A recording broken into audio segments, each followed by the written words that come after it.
I have to say, to be here now, speaking with all of you in Yankee Stadium, one of the greatest places in one of the greatest cities on earth, is more than a little humbling. My friends, you are now NYU graduates, the best and the brightest. You have great potential and possibilities, and therefore you have enormous responsibility too. So today, I'd like to talk about the nature of both those things, and I'd like to offer you a challenge, one that I think is essential for your future success as individuals and as the leaders that you are becoming. Among the many things I admire about NYU is that about a fifth of the students are international.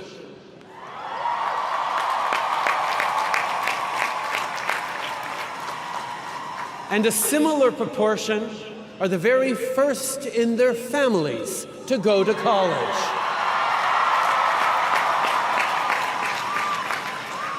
This group is truly diverse in every possible way, and I think that is an extraordinarily valuable and important thing.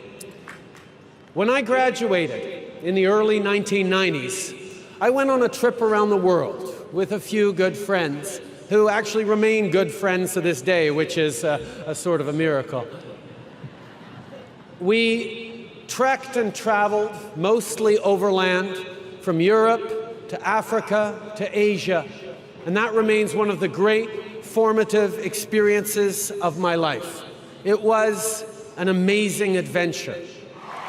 It was also a really important contributor to my continued broader education, because it forced me, really for the first time as an adult, to meet, engage, befriend people whose views and experiences, ideas, values, and language were very different from my own.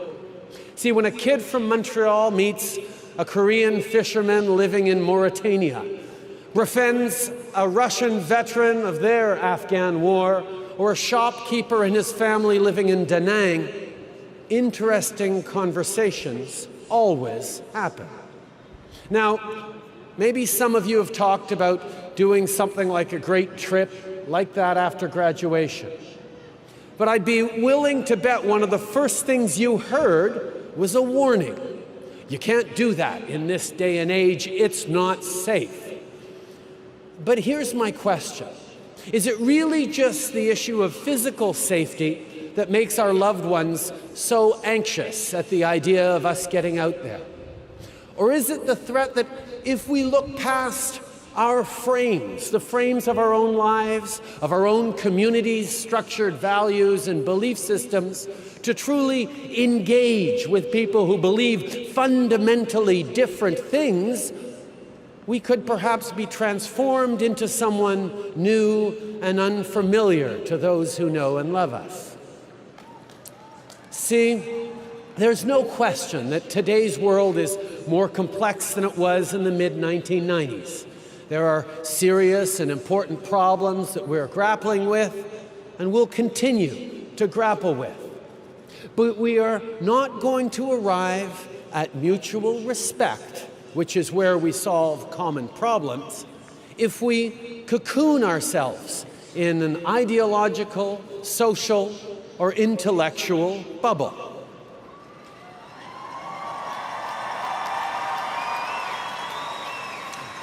Now, we can see it all around us. There's a peculiar fascination with dystopia in our culture today. You see it everywhere on film and TV.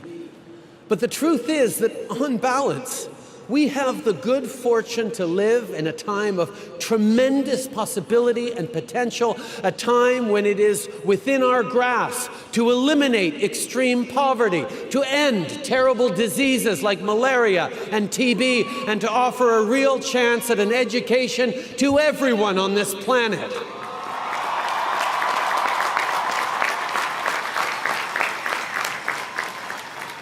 But for us to move forward, to keep moving and moving forward, we have to do it together, all together. Humanity has to fight our tribal mindset. We go to the same church? Cool, you're in my tribe. You speak my language? You're in my tribe. You're an NYU alumni? You're in my tribe. You play Pokemon Go? You're a vegetarian. You like the Yankees. You go to the gun range. You're pro-choice. Tribe, tribe, tribe. See, but of course, it's not the belonging part that is the real problem. It's the corollary. You are part of my tribe, and they are not. Whether it's race, gender, language, sexual orientation, or religious or ethnic origin, or our beliefs and values themselves, diversity doesn't have to be a weakness. It can be our greatest strength.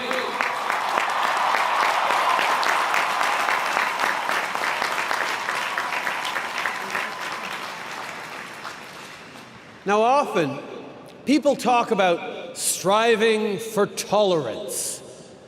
Now, don't get me wrong, there are places in this world where a little more tolerance would go a long way. But if we're being honest, right here, right now, I think we can aim a little higher than mere tolerance. Think about it.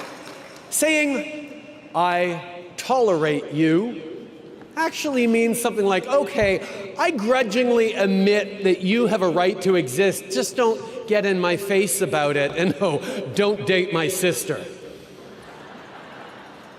There's not a religion in the world that asks you to tolerate thy neighbor. So let's try for something a little more like acceptance, respect, friendship, and yes, even love.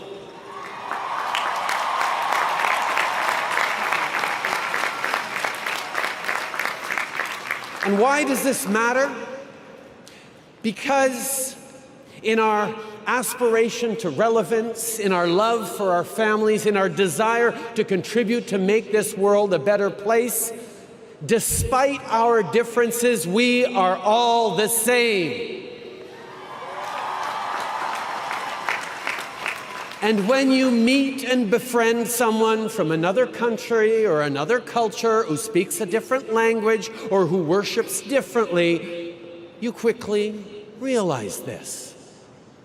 And here's my main point and the challenge I'm offering you today.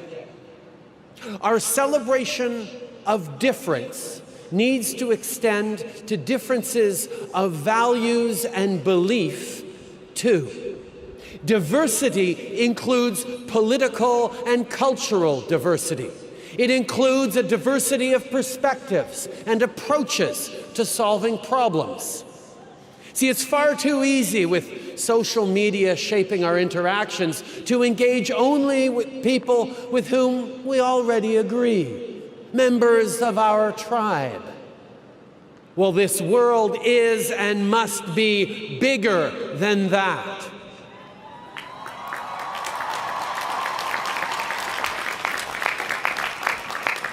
So here's my request.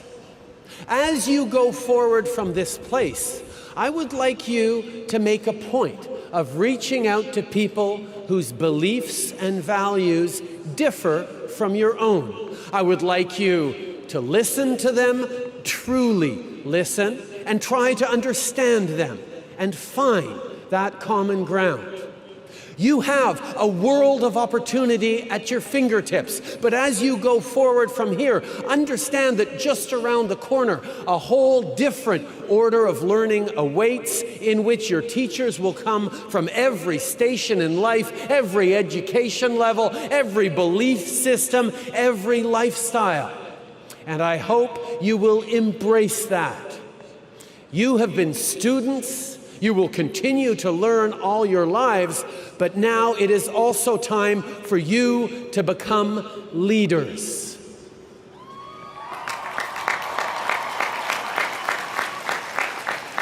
In every generation, leaders emerge because they one day awake to the realization that it's not up to someone else to fix this problem or take up that cause. It's up to them. So now is the time for you to lead. Leaders.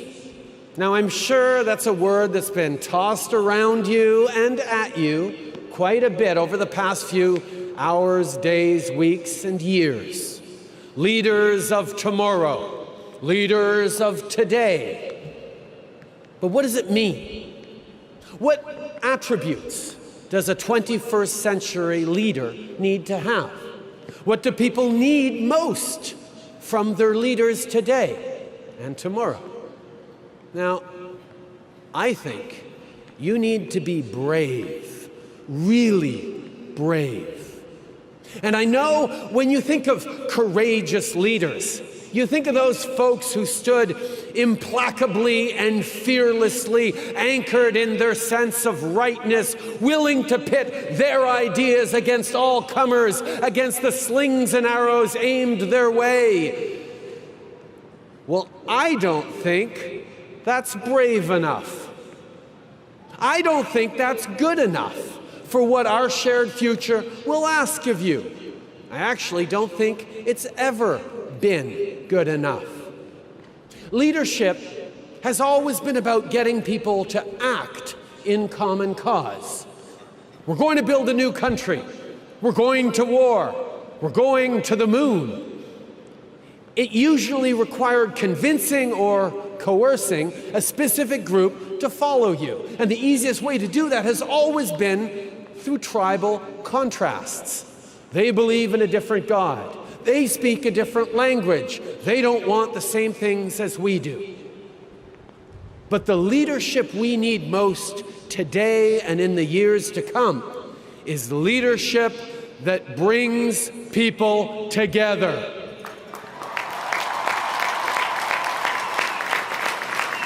That brings diversity to a common cause. This is the antithesis of the polarization, the aggressive nationalism, the identity politics that have grown so common of late. It's harder, of course. It's always been easier to divide than unite. But mostly, it requires true courage. Because if you want to bring people around to your way of thinking, you need to first show them that you are open to theirs. That you are willing to enter into a conversation that might change your mind. Show respect for their point of view, and you have a better chance of actually having them listen to yours. And regardless of what happens, you will have had a genuine exchange that focused on understanding, not on winning a debate or scoring points. And you will both be improved for it. Now, let me be very clear. This is not an endorsement of moral relativism or a declaration that all points of view are valid. Female genital mutilation is wrong, no matter how many generations have practiced it. Anthropogenic climate change is real, no matter how much some folks want to deny it. But here's the question. Do you want to win an argument and feel good about how superior you are? Or do you actually want to change behaviors and beliefs? See, it's been pointed out that one of the many differences between Abraham Lincoln and Jefferson Davis was that Davis preferred to win a debate, while Lincoln would rather win the war. And that's the question. Do you want to win an argument, or do you want to change the world?